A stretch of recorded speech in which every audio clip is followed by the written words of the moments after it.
And you're sort of aborting these things. At one stage, you thought people were getting too commercial. You didn't like that. That was it. Another stage, you were just fed up with touring. You didn't like. So it was different reasons. Or was there one consistent? There was one. I mean, the one consistent reason was my musical route, which I thought was had to be preserved.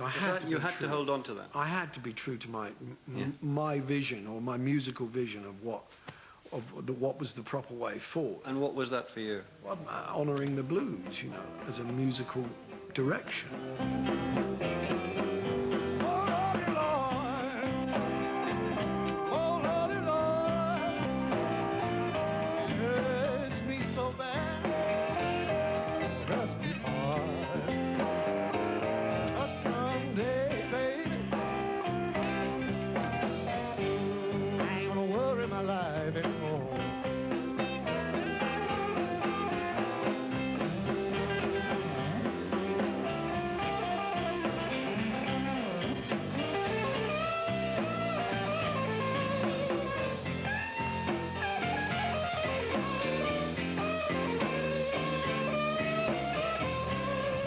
If I sensed in any way that the situation I was in was going in the wrong direction, I would find a way either to sabotage it or just extract myself from it and move on.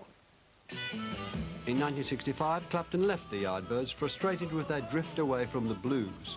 He then joined John Mayall and the Blues Breakers, but only lasted a year before he was invited to become the lead guitarist in the world's first ever supergroup, Cream.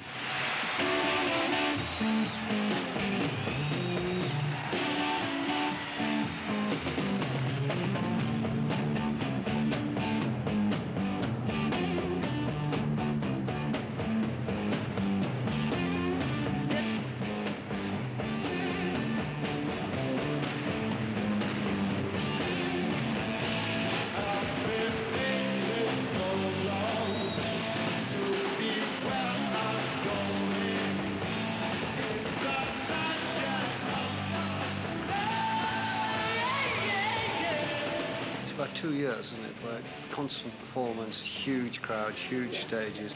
You're not very far from being a lad playing in a pub in Kingston and Richmond. Can you tell us a bit what that was like and what that gave you and what it sickened you with? Because it seems to have been both. I seem to have been the lowest man on the totem pole in terms of authority and decision-making. I was the youngest. I was the least informed about this kind of life. I was kind of green. There were moments when I felt I was the absolute top of my capabilities, where being in a trio was the best place in the world, because I had absolute carte blanche in terms of the way I could express myself on my instrument.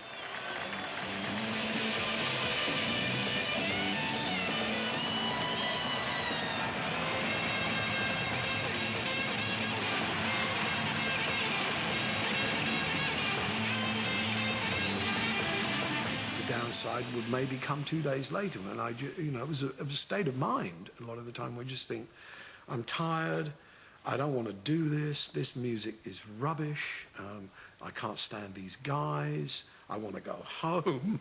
I mean... I'm sad that it actually ever happened, really. Because, I mean, I wouldn't want to change anything, but I probably would have done better to stay with John Mayall.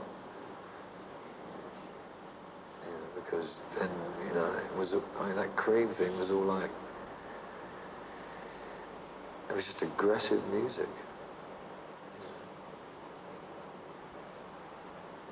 And it wasn't honest either. In what ways?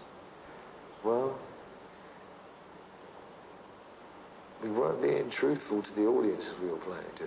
What we ended up doing is we kind of had a little bit of a nucleus of a repertoire which we worked to death. But we weren't sensible enough to be able to stop and say, wait a minute, this is worn out. And then the only way to change that was to break it up. Just walk away. Yeah.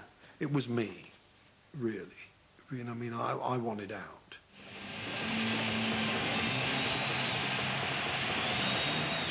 Cream disbanded in 1968 after only 2 years together. But while one professional relationship ended, another personal one was about to begin. It was at a Cream concert that Clapton first met the woman who was to dominate his life for the next 20 years, Pattie Boyd. At the time they met, she was married to George Harrison. I was in love with Pattie, I'm sure of that. But lust was a very big part of that picture.